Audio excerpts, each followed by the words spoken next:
wasn't supposed to be there that night. The wind howled like a living thing, pushing against the pine trees until their trunks groaned in protest. Rain slapped against the cabin windows in sideways sheets, and thunder cracked so loud it rattled the dishes in the cupboards.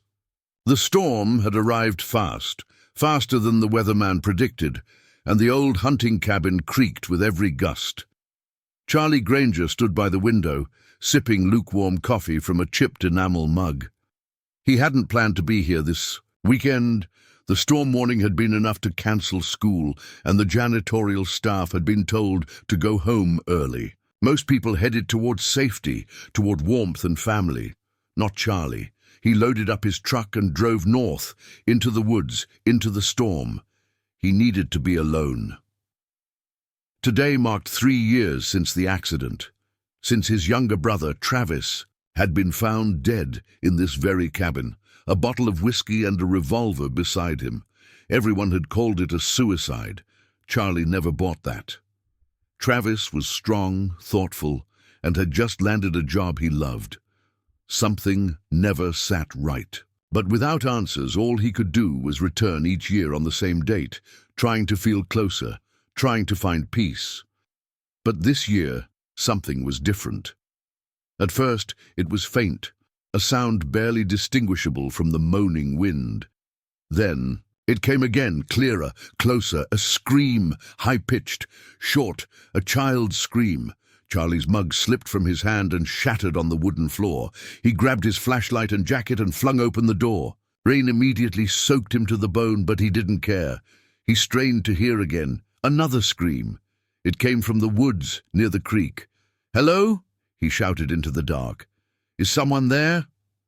No answer, only wind and water, and the sound of his boots squelching in the muddy ground as he took off into the trees. The beam from his flashlight danced wildly. For a moment, he thought he saw movement, a shadow darting behind a fallen log. Then the beam landed on a small figure curled into a ball near the base of a pine. It was a boy, maybe 9, thin, wet, bleeding from his forehead. His clothes were torn, one sneaker missing, and his lips were blue from cold. Charlie knelt beside him. Hey, it's okay," he said gently. "You're safe now." The boy's eyes flew open in panic. He tried to scoot back, slipping in the mud. Charlie raised his hands. "I won't hurt you. I'm here to help." The boy finally spoke, barely above a whisper. "He's coming back." Charlie's blood ran cold. "Who?" The boy shook his head. "Please, don't let him find me." Back at the cabin, Charlie wrapped the boy in blankets and sat him by the fireplace. He heated up a can of chicken noodle soup, the only thing left in the pantry, and watched as the boy slowly came back to life. He was too scared to say much. Just his name, Eli. No last name, no parents, no answers. That night, the wind continued to roar outside. The power had long since gone out. Charlie lit a few candles and sat near the front door, rifle in hand, not because he believed someone was coming, but because of the way Eli had looked at the window, like he expected something or someone to appear at any moment. Just after midnight, Charlie heard a sound. He stood and peered through the window. The rain had slowed slightly, and the moonlight gave just enough visibility to see footprints in the mud. Large ones, fresh, leading right up to the side of the cabin. Charlie didn't sleep the rest of the night. By morning, Eli was still quiet but calmer. Charlie gave him clean clothes and managed to patch up the cut on his forehead. "Do you want me to call someone?" he asked. Eli looked up, panicked. "No, please. You're not in trouble, kid, but someone's looking for you. You need help." The boy shook his head violently. "If they find me, they'll take me back." Charlie studied him. "Back where?" Eli clammed up, eyes on the floor, shoulders hunched. The storm had knocked out cell towers and phone lines, so Charlie couldn't call anyone even if he wanted to. He thought about driving into town, but something in his gut told him not to leave Eli alone. 2 days passed. Charlie kept the boy inside. They played checkers by lantern light, shared cans of soup, and waited for the storm to pass. Then a noise. In the sky, low at first, then louder, a deep, chopping rhythm that made the cabin windows tremble. Charlie stepped outside, shielding his eyes as a helicopter descended into the clearing beside the cabin. It wasn't medical or rescue. It was matte black, unmarked, sleek. Two men stepped out. They wore tactical gear, no smiles, no words of comfort. The taller one approached Charlie directly. "We're looking for a boy. 9 years old. Might have wandered off during the storm." Charlie's stomach dropped. "What boy?" he asked, keeping his voice calm. The second man scanned the cabin behind him. The first one flashed a badge, but it wasn't police or sheriff or any government ID Charlie recognized. Just a logo that looked corporate and cold. "We've tracked him to this area," the man continued. "You live alone?" "Yeah. No visitors?" "No. We'd like to come in." Charlie blocked the door. "Not without a warrant," the man didn't argue, but his eyes narrowed. "If you're lying, this doesn't end well for you." Charlie didn't move, didn't blink. After a long moment, the men exchanged a look, then turned back toward the helicopter. Within a minute they were gone, vanishing into the sky like a dark thought. Inside the cabin, Eli sat on the floor, knees to his chest, eyes wide. "They were looking for you," Charlie said. Eli nodded. "Slowly. Why?" The boy hesitated, as if deciding whether to speak, then finally whispered, "My dad sent them." Charlie crouched down in front of him. "Your dad? The guy you're running from?" Eli nodded again. "But why? What's going on?" Eli's lip trembled. Then, as if the floodgates had cracked, he said, "He's not really my dad. He says he owns me, like I'm something he built." Charlie blinked. "What do you mean, built?" But Eli said no more. He pulled the blanket over his head and curled up on the couch. That night, Charlie sat at the table with a notepad. In front of him, he scribbled down everything he knew, every strange detail. The way the men acted, the black helicopter, the non-government badge, Eli's fear, the footprints, and now this. A boy who says he was built. It didn't make sense until Charlie remembered something. A conversation years ago. His brother, Travis, had once mentioned a project, some job offer from a private firm he never named. He said it was next-level genetics, something that scared him. And then, a few months later, Travis was dead. Here, in this very cabin. Suddenly, Charlie felt sick. He looked over at Eli, sleeping peacefully for the first time in days. If his gut was right, this wasn't just about a runaway boy. This was about something darker, bigger, and Charlie might be the only person left who could keep Eli safe. Cliffhanger. My dad sent them. He says he owns me, like I'm something he built. A storm, a rescue, a child with no past, and men in black chasing something they claim is theirs. Who is Eli? What was Travis involved in before he died? And why is Charlie suddenly at the center of a secret someone is desperate to keep buried? The boy who wasn't supposed to exist. Charlie didn't sleep that night, not really. He stayed at the kitchen table, listening to the soft ticking of the old clock on the wall and the steady breathing of the boy asleep on the couch. Every few minutes, Charlie's eyes wandered back to the spiral notebook in front of him, the one with his scribbled notes and half-thought theories. None of it made real sense, but the fear in Eli's voice haunted him. He says he owns me, like I'm something he built. What kind of man says that about a child? And what kind of child says it like it's the truth? By morning, the storm had finally passed. The trees were soaked, the mud thick, but the sky was clear for the first time in days. Charlie made breakfast, eggs, toast, and canned beans, and Eli ate quietly, spooning the food into his mouth like he hadn't eaten in days. "I have to go into town," Charlie said gently. "Need to get supplies, and we need help." Eli's spoon stopped midair. "No, you can't leave me here. I won't be long. You'll be safe. I'll lock the doors." "No." Eli stood up suddenly. "They'll come back. They always do." Charlie looked at him closely. How many times have you run away?" The boy didn't answer. He only dropped his eyes and whispered, "They don't stop." Charlie sighed and looked at his truck through the window. He needed fuel, batteries, a working radio, but he also couldn't shake the feeling that the moment he left, something would go wrong. Then Eli said something strange. "I can tell if they're coming." Charlie frowned. "What do you mean?" The boy put his hand to his chest. "I feel it here. Like pressure in the air. They use something. I don't know what it is, but I feel it before the noise starts." "You mean like radar or something magnetic?" "I don't know the word," Eli whispered, "but I feel it like a buzzing right here." He pressed his palm against his forehead. Charlie didn't fully understand, but he trusted the fear in the boy's voice. He made a decision. "Then you're coming with me." The drive into town was slow. Fallen branches blocked parts of the back road, and the tires fought through mud and shallow floodwater. Eli stayed low in the back seat, covered with a blanket. "Promise me," he said. "If you see them, you'll drive away." "Even if I'm not with you?"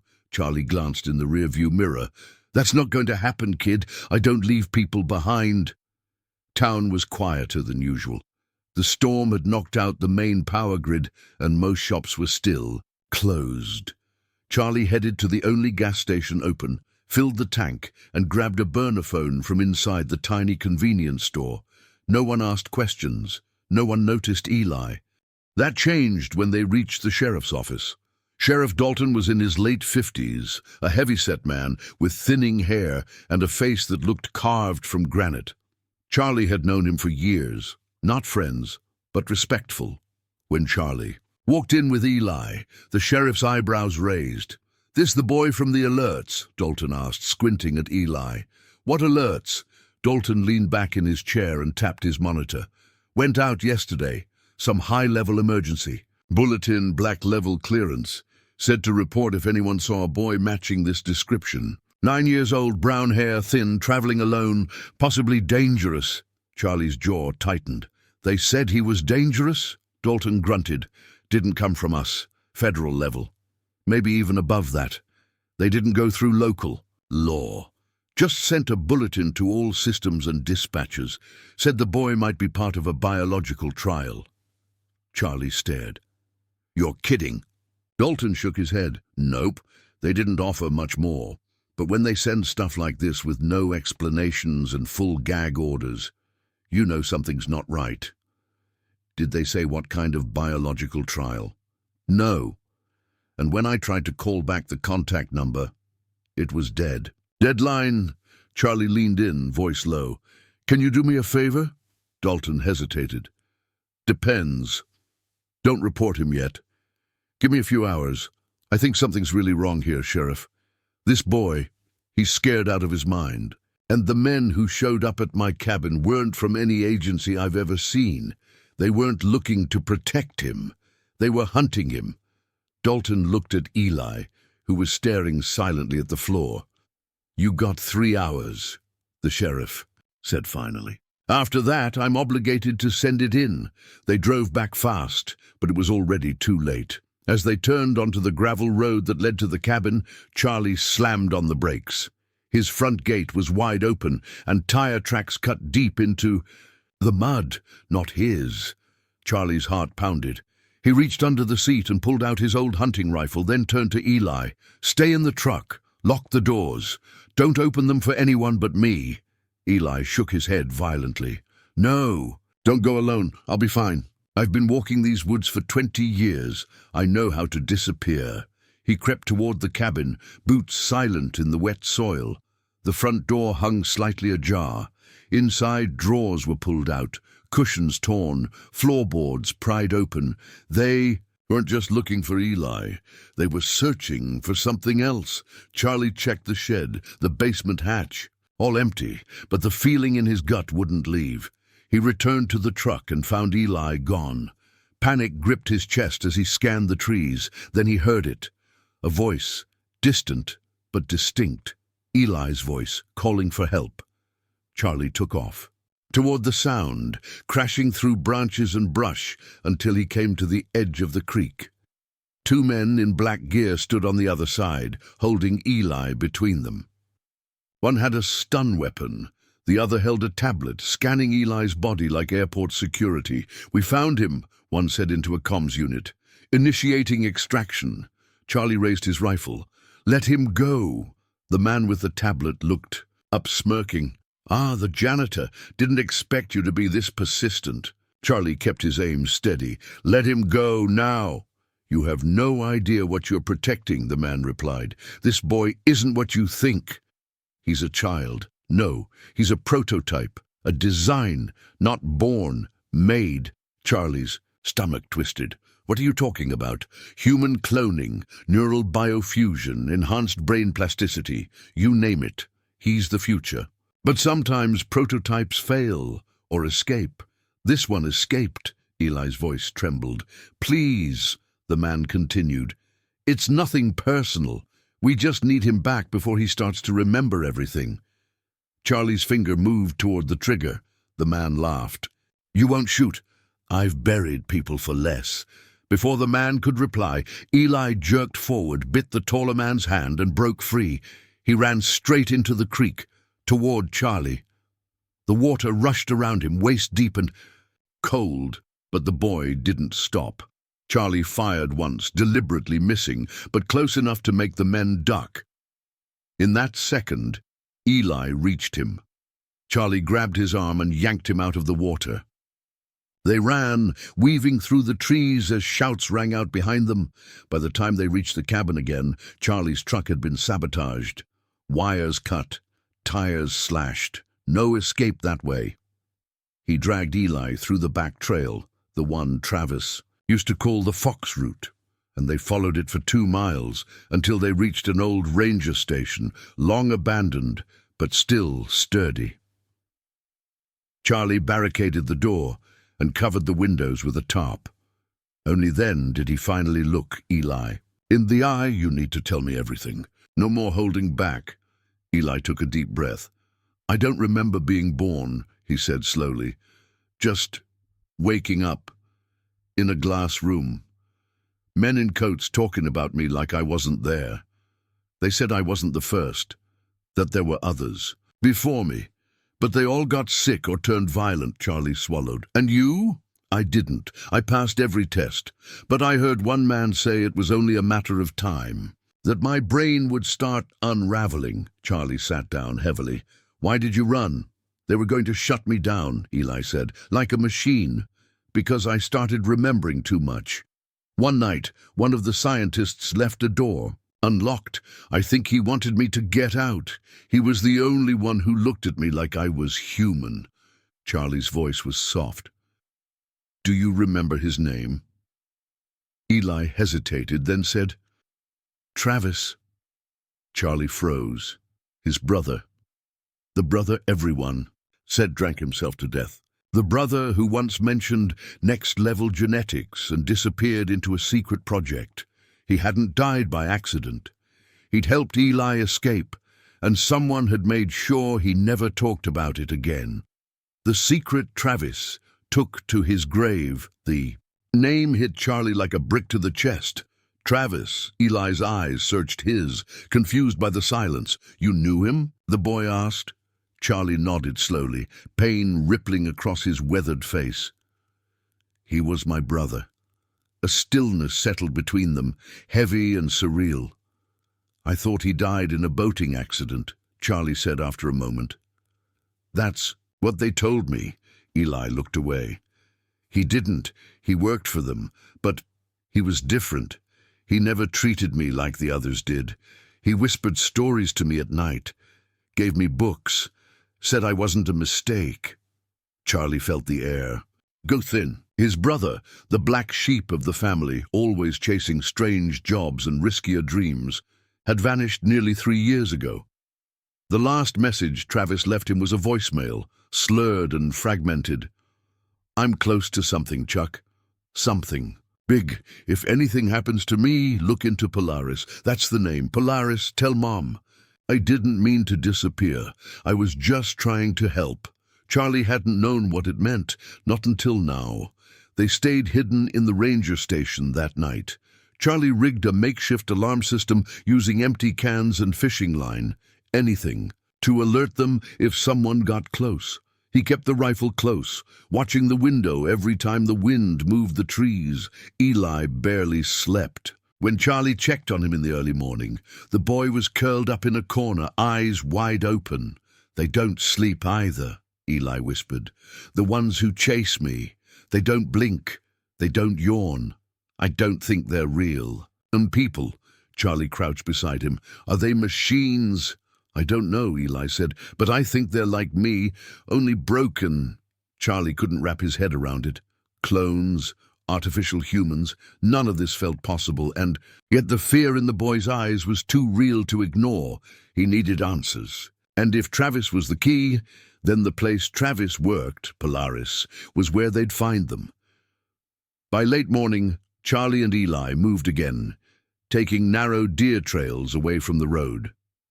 Charlie knew a place a few towns over, an old hunting cabin he and Travis had used as teens. It was deep enough in the hills that GPS usually failed. No one would find them there. But first, Charlie needed to do something dangerous. He needed to go online. They broke into an abandoned ranger's substation outside of Shelby Creek. It had backup generators and, more importantly, a hardwired satellite computer. Charlie booted it up, praying the connection still worked. Once online, he searched one word: Polaris. Hundreds of results came up, but most were dead ends. A few were about star systems or GPS companies, but one result stood out. It was buried on a dark government science registry site, protected behind multiple encryption layers, a lab named Polaris Genetica, located in Arizona. Closed due to restructuring, but Charlie had seen enough military reports to know what that meant. Shut down and silenced, he dug deeper, eventually finding a whistleblower's blog from 6 years ago. The post was anonymous, written by someone claiming to be a former employee of Polaris Genetica. It mentioned secret gene splicing programs, artificial embryos, human prototype trials. A specific term repeated again and again. MK-Sun. Charlie read. Faster, MK-Sun subjects showed accelerated cognitive development and emotional mapping. But subjects developed instability beyond age 9. All were terminated except one, Eli. MK-Sun, Charlie muttered aloud. "That's you, isn't it?" Eli nodded. Charlie looked at the boy, small, shivering, fragile. And yet, beneath, that was something sharper, wiser, something that made his spine tingle. "You're smarter than you let on," he said. "I have to be," Eli replied. "If they think I'm learning too fast, they reset everything. They used to wipe my memory with light and sound. But I learned to hide my thoughts." Charlie swallowed. "Are you dangerous, Eli?" The boy looked hurt. "No, but they are." Charlie powered off the machine and wiped the history. He didn't know how long they had before someone traced the IP. They headed west, sticking to back roads and camping in the woods at night. Charlie stole small things from gas stations when he had to: a new burner phone, cans of food, a flashlight. Each day, Eli grew quieter. He began sketching things in the dirt with a stick. Symbols, shapes, formulas Charlie didn't understand. When asked, Eli shrugged and said, "They're just dreams I had." On the 4th night, they made it to the old hunting cabin. Charlie hadn't been there in years, but it was still standing, dusty, empty, but safe. Inside, they found one thing Charlie hadn't expected: a metal box bolted beneath the floorboards, Travis's old lockbox. It took Charlie 20 minutes to pry it open with a crowbar. Inside, they found a journal, a flash drive, a crumpled photo of Travis standing next to a row of incubators, and a note in Travis's handwriting: "Chuck, if you're reading this, I'm probably dead." The boy you found is Subject 9. His real name is Eli. I tried to stop them. I failed. But you can still get him to someone who'll listen. Try to find Dr. Clara Monroe. She was the lead geneticist before they pushed her out. She lives off the grid now, somewhere in Colorado. If anyone can protect Eli, it's her. Charlie sat back, heart thudding. Everything Travis had done, his disappearance, his death, had been part of protecting this child. His final act of love. Eli stood quietly, holding the photo. "That's him," he said softly. "He used to bring me stories. He said I was special, not because of my brain, but because I could still feel things." Charlie blinked back tears. "He gave his life for you." Eli nodded. "Now what?" Charlie pulled the flash drive from the box. "Now we find Clara Monroe." The next morning, Charlie drove into a nearby town with cell reception. He used the burner phone to call an old contact, a reporter named Mia Delaney, who once interviewed Travis before his disappearance. She picked up on the third ring. "Mia Delaney." "Mia, it's Charlie. Charlie Beckett. You remember my brother?" Silence. Then, "Charlie? Jesus, where have you been?" "I need help. I have someone. They're trying to erase him. My brother. He was part of something. Polaris, you remember that name?" Mia cursed under her breath. "I haven't heard that in years. Charlie, that program was buried so deep I had to fake an identity just to look it up. Are you telling me it was real? And telling you I have a boy in my care who was made in one of their labs. Travis helped him escape." Dead silence. "I need a name," Charlie said. "Dr. Clara Monroe. Travis said she could help." Mia's voice turned cautious. "She vanished 5 years ago. Rumor is she went into hiding after trying to blow the whistle. Last anyone heard, she was somewhere in the Rockies. Maybe Telluride. Maybe deeper. Can you get me a location?" "I'll try. But if they're tracking you, Charlie, you have no idea what you're up against." "I think I do now." Charlie returned to the cabin to find Eli gone. Panic surged through his chest. He ran outside, yelling the boy's name, scanning the tree line. Then a sound overhead. Chopper blades, low, slow, moving in a spiral. They'd found them. Charlie dashed back inside and grabbed the rifle and the journal. Then he heard the boy's voice from the woods. "I'm here." He ran toward it and found Eli standing in the clearing, hands raised, staring up at the descending helicopter. "What are you doing?" Charlie cried. Eli turned, eyes glowing with something deeper than fear. "Resolve. I'm tired of running. If they want me, they'll have to listen to me this time." "No!" Charlie grabbed his arm. "You don't understand." But Eli was already stepping forward as the helicopter lowered. Wind and noise deafening the forest. The side door slid open, and what Charlie saw inside made his blood freeze. It wasn't men. It was 2 figures in exosuits, faces blank, skin metallic, not human. They didn't come to talk. They came to reclaim. They took the boy, but he left a message. Charlie's boots dug into the soil as he sprinted toward the helicopter, shouting Eli's name above the roar of the blades. But the boy didn't run. He stood still, staring into the open door of the chopper, like he'd seen something familiar inside. The 2 exosuited figures moved with eerie synchronization. No verbal commands, no hesitation. One of them dropped a black containment pod to the ground, shaped like a coffin, humming softly. "Eli, get back." Charlie roared, raising the rifle, but Eli turned around calmly. "It's okay, Charlie." "No, it's not. They're not here to help you." The boy's face was calm. "I know." And then, before Charlie could react, Eli walked forward and entered the containment pod. The exosuits stepped back. The pod sealed shut with a hiss. Within seconds it levitated into the air, pulled into the chopper by invisible force. "No!" Charlie screamed, firing his rifle blindly. But the bullets ricocheted off the side of the craft like pebbles. In less than 10 seconds, the helicopter lifted, spun westward, and disappeared into the clouds over the mountain ridge. Charlie collapsed to his knees, panting, shaking. He was too late. They'd taken him. Charlie stayed in the clearing for an hour, lost in disbelief. The rifle lay beside him. The sky rumbled above. He replayed every word Eli had spoken that morning. "I'm tired of running. If they want me, they'll have to listen to me this time. But why give up now? Why step into their trap?"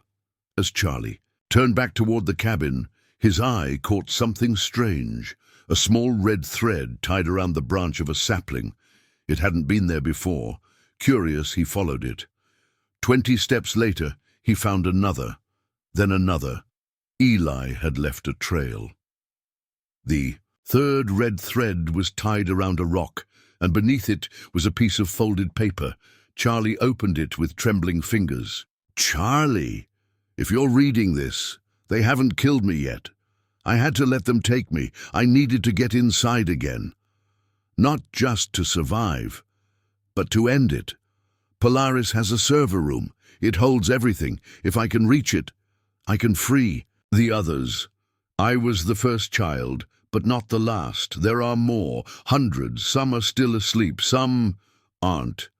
You must find Clara Monroe.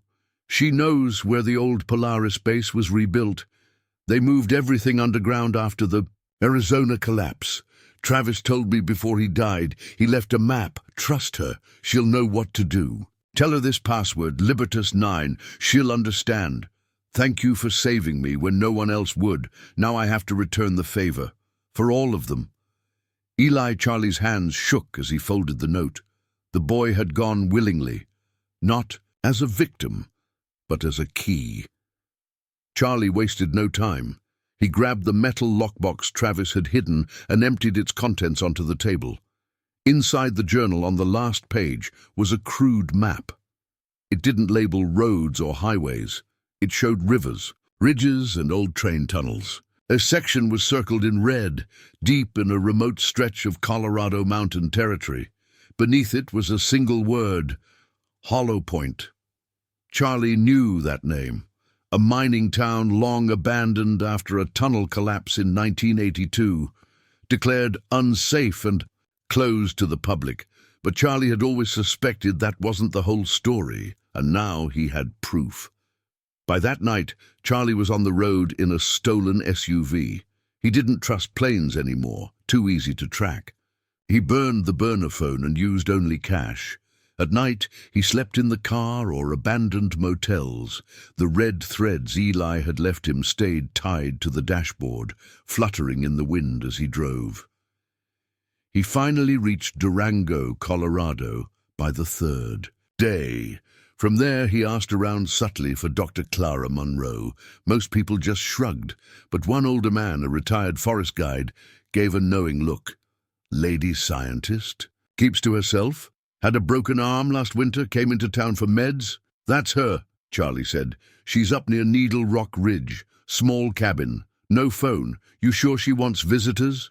"She doesn't, but she needs one." The hike to Clara's cabin was steep and cold. Fog hung low over the trees. But the cabin finally appeared, half hidden behind thickets, smoke rising from its chimney. Charlie approached slowly, hands raised. A voice called from the shadows. "One more step and I shoot." "I'm Charlie Beckett," he said. "Travis's brother." A pause. Then a woman stepped out holding a shotgun. Her hair was gray at the edges, but her eyes were piercing blue. She stared at him like he was a ghost. "You're dead," she whispered. "No, but Travis is." Clara lowered the gun. "Come inside." Inside, Charlie explained everything, from the storm, the boy, the helicopter, the note, the message. Clara sat across from him, frozen in disbelief, until Charlie said the password, Libertas9. Clara dropped her mug. Tears welled in her eyes. "That was the name of the override protocol," she whispered. "Eli remembers. He remembers everything." Clara walked to a safe embedded in the wall and unlocked it. Inside was a drive. She held it like it was a relic. "This contains the full Polaris blueprint. Before they erased me from the system, I copied the files, maps, passwords, protocols. I never thought I'd have a reason to use it. Charlie stared. Now we do, Clara nodded. Hollow Point isn't just a mine. It's a vertical lab. 5 levels down, all off-grid. They call it Polaris Blackline. No entrance unless you have high-level biometric access or one of the children. Charlie clenched his jaw. Eli's their access card. Yes, but he's also their greatest threat. The MK Sun project was shut down because Eli proved unstable in ways they didn't understand. Not violent, but capable of bending the rules, thinking outside parameters. That's why Travis protected him. Clara stood. We have a narrow window. If Eli's inside, he'll be trying to breach their internal systems. But once they realize what he's doing, they'll purge him. The protocol is immediate. No trial, no review, just termination. Charlie swallowed hard. Then we... Don't wait, they left that night. Clara had a contact with an unmarked vehicle and clearance codes for abandoned military checkpoints. As they approached Hollow Point's outskirts, a dense fog rolled in. The forest felt unnatural, too quiet. The trees leaned like they were listening. Charlie checked his gear. Clara had wired the Polaris blueprint into a portable AR display. If they could reach level 4, they could find the mainframe hub, where Eli had planned to deliver the virus Travis created before his death. It was a digital kill switch, a reset, one that would expose everything and shut Polaris down forever. The mine entrance was exactly where Travis's map said it would be. Half covered by rockfall, but still open enough to crawl through. As they entered, Charlie noticed something. Scratched into the wall, a red thread tied to a metal hook, and beneath it the word, "Stay low." Eli had been here. They followed the tunnels downward, dodging old sensors Clara managed to disable with an EMP puck. But on level 3, they heard something echoing through the shaft. Footsteps, metal, clicking, they resending probes. Clara whispered, "We need to move." But as they turned a corner, a burst of light slammed into the wall ahead. Blinding, a tall figure stepped into view, another exosuit, its head swiveled. Its voice was not human. Unauthorized genetic markers detected. Proceeding with protocol, clean sweep. Clara raised her device. "Run!" Charlie grabbed her and bolted. The walls pulsed with red alarms. They were already in the system. Inside Polaris Blackline, Charlie's boots slammed against the metal stairs as the sirens screamed. Red lights pulsed around him. Clara was right. Behind, her breath sharp and fast, cradling the blueprint device like her life depended on it, because now it did. Far below them, deep in the belly of the Hollow Point mine, a war had begun. Eli had breached the system, and Polaris was about to fight back. Sector Theta, Polaris Blackline, somewhere on level 4 in a corridor humming with cables. Eli moved like he'd done it before. He hadn't, not physically, but in his mind. He remembered every layout, every scent, every camera angle. He'd walked these halls 1,000 times, in tests. This time he wasn't running. He was hunting. Eli paused at a panel. He stretched out his hand, and the metal flickered. The sensors buzzed, then shut down. A whisper echoed in his head. Soft, feminine, strange. "Do you remember me, Subject Sun 1? Eli didn't answer out loud. He just kept walking. Back up.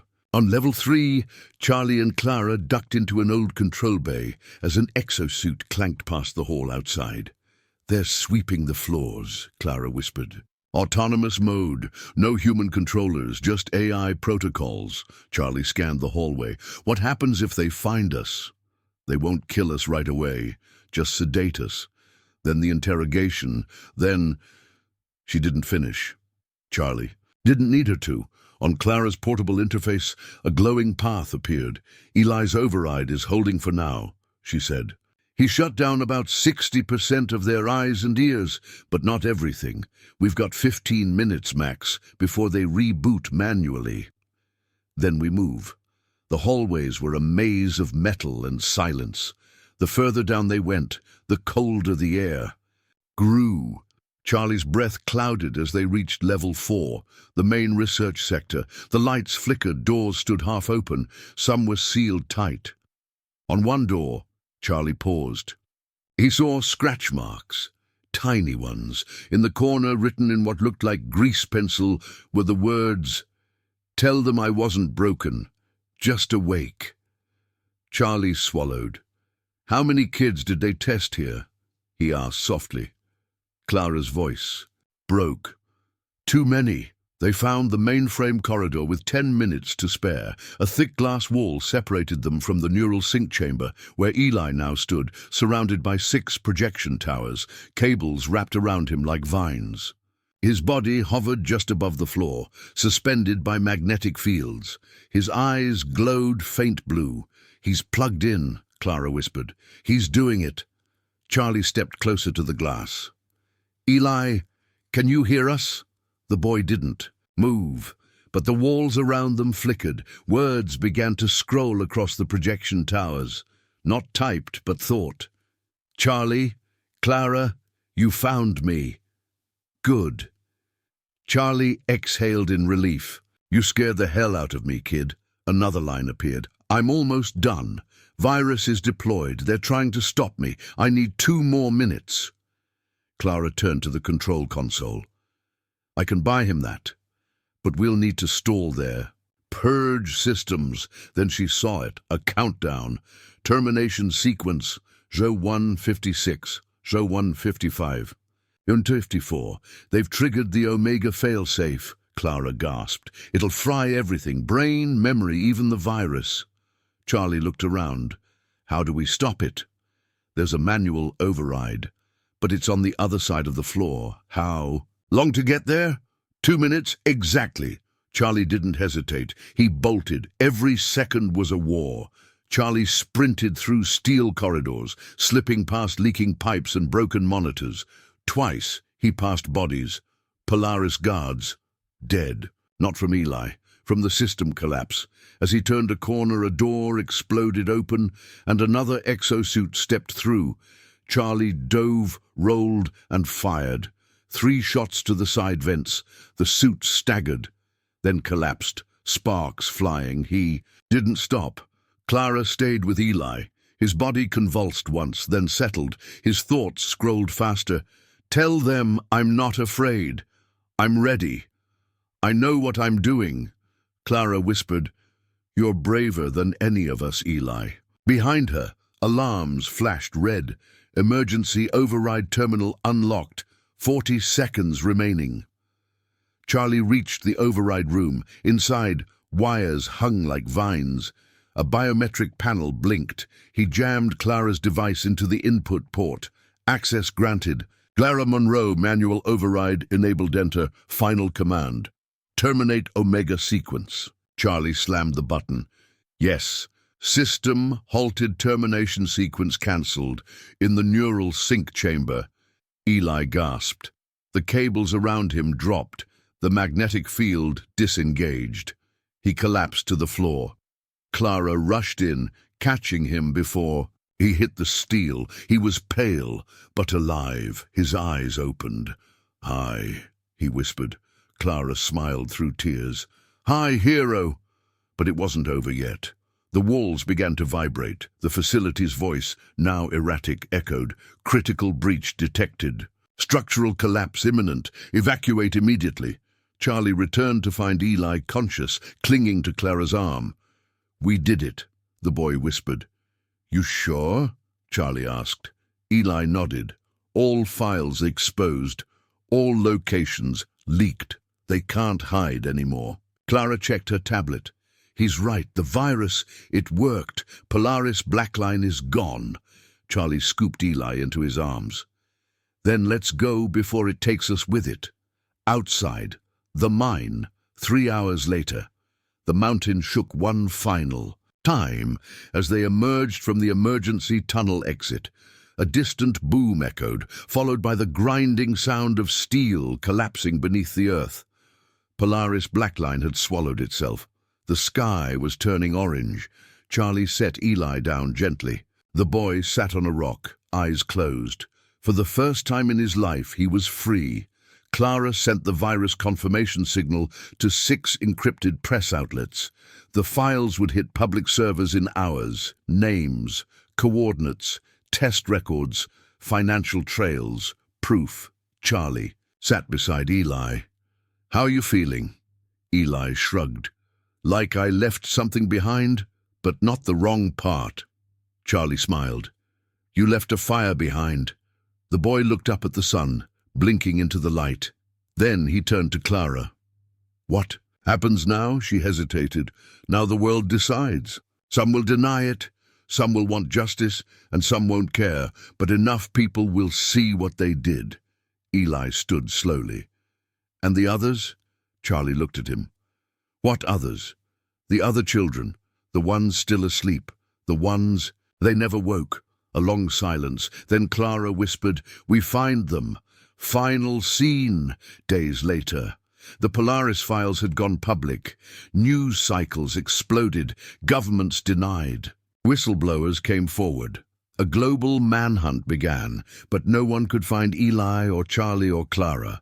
Some say they went to the Arctic. Some say they built a new home, deep in the mountains, where no one could track them. Others believe Eli is still out there, not just surviving but leading, finding the rest, one by one, because somewhere in hidden rooms and cold bunkers, other voices are waiting to wake up. And when they do, they'll remember who saved them. The world finally listened. The world didn't change overnight. It never does. But something irreversible had begun the moment Eli's virus shattered the Polaris firewall. When the names, documents, photos, and locations leaked onto public servers across the globe. It started with headlines: "Classified genetic experiment leaked by anonymous hacker child." "Polaris accused of human testing. Government officials deny involvement." Where is the boy behind the leak? Then came the protests, the subpoenas, the fear, but in the quiet edges of the world, on mountain trails, in empty train cars, and stolen minutes before sleep, a new whisper spread. He's still out there. The janitor and the child. They disappeared for a reason. Maybe they're freeing the others. A cabin in the northern range. 4 months later, snow fell gently on the cabin's tin roof, collecting in silent mounds. The fire inside crackled, casting orange shadows across the wooden floor. Charlie sipped hot tea and watched Eli from the window. The boy stood outside, bundled in 3 layers, staring up at the sky. Not afraid, not anxious, just watching. Clara entered the room behind Charlie, carrying a small radio transceiver. "We got another ping." Charlie turned. "Where?" She laid out a map, marking a red circle across northern Finland. "An abandoned airstrip. Matches 1. Of Polaris's hidden vault locations. Could be nothing. Could be someone left behind." Charlie nodded slowly. "Eli will want to go." Outside, the boy turned as Charlie stepped onto the porch. "I know," Eli said softly, even before Charlie spoke. "You found another place." Charlie didn't ask how he knew. He'd stopped questioning Eli's instincts. Instead, he said, "We go tomorrow." Eli stared at the trees. "I keep dreaming of a girl," Charlie squinted. "A dream is she's younger than me. Brown hair, cries in her sleep." Eli hesitated. "She's scared, but she's waiting." Charlie put a hand on the boy's shoulder. "Then let's go get her." Airstrip site, Finland. 9 days later, they found it just beyond the tree line, a collapsed hangar half buried in snow. Burnt-out drones lined the runway like broken birds. Clara used a remote frequency to locate the access door beneath the main tower. They descended into the ice. Steel stairs cutting through rock and time.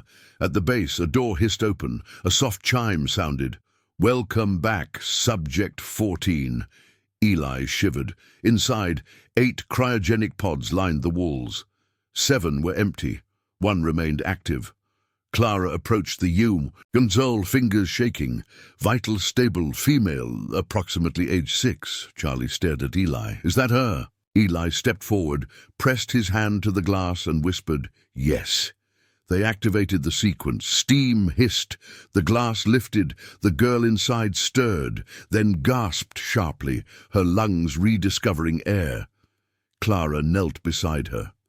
"You're safe now? You're not alone?" The girl blinked, confused, weak. Eli stepped forward and knelt. "I'm Eli," he said softly.